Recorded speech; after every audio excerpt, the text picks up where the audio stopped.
Alright everybody, as you can see, my sponsors, MMA Pro Sports.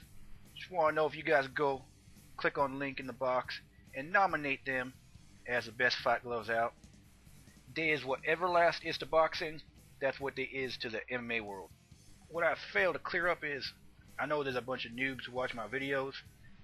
I'm not bagging on all noobs, I'm only making fun of the ones who are the bandwagon guys, who go back and forth, you know. I get messages like, Todd, hey man, I'm a noob. Why you keep bagging on me? So I just like to clear it up. The noobs who is jumping back and forth from bandwagons, because we were all noobs at one time. I was a noob when I watched Ken Shamrock get his ass kicked by Horace Gracie. I didn't know what the hell was going on. Neither did the ref. We were all noobs at some time or another. Nothing to be afraid of. That's why I put up videos to educate the mixed martial arts proletariat, if I may say so. Okay, news. Not noobs, news. Shark Fights was yesterday. A lot of people don't really give a fuck about that, but it had a couple good fights. Dave Herman took on Don Fry, and Dave Herman proved that he is a rising star in the MMA world because he TKO'd that Don Fry in exactly 1 minute into the first round. Dave Herman improves to, I believe, 15-1. Also on the card, Gerald Harris. He is 12-2. He improved to 12-2 over Neeson Osterneck. KO'd Osterneck 46 seconds into the first round. For everybody who's a Couture fan or wants to know what the fuck's going down with Randy Couture, he is moving down to the light heavyweight division. That's right, 205 pounds once again, and he'll be taking on Brandon Vera at UFC 105.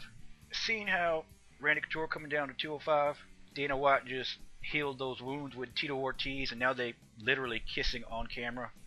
Anyway, it really seems like Dana White's putting a couple fights out there so that maybe eventually he could set up a Chuck Liddell Couture 4 or a Chuck Liddell Tito Ortiz 3.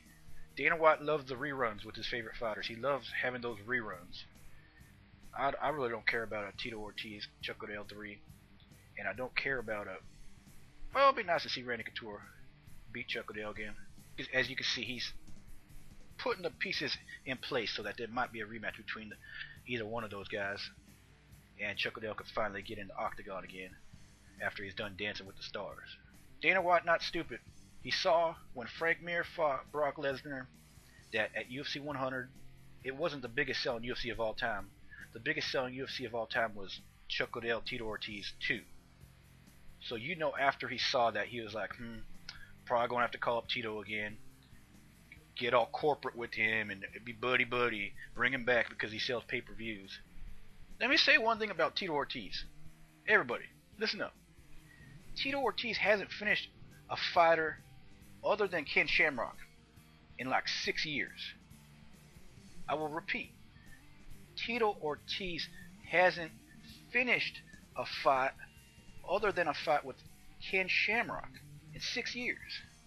I believe the last fight he finished was like Patrick Cote in like 2003 or 2004.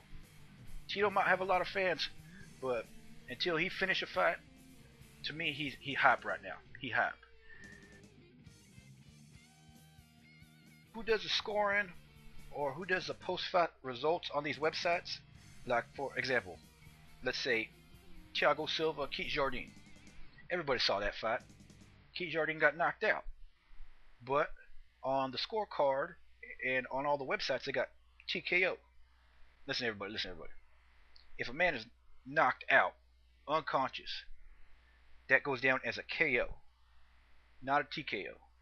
It's very simple. The KO, the TKO, that comes from boxing.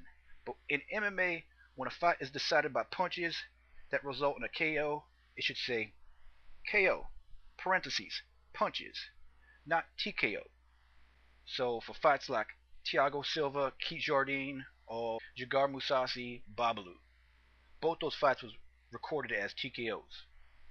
There is KOs in parentheses, punches, You got all these guys pretending like, oh, I've been in MMA for 20 years. I've been in MMA for 100 years. And they don't know even how to score a fight. They don't even know how to score a fucking fight. I've been in MMA for fucking 25 years. I've been watching this sport for fucking since the BCs. Anyway, I hope I got that cleared up.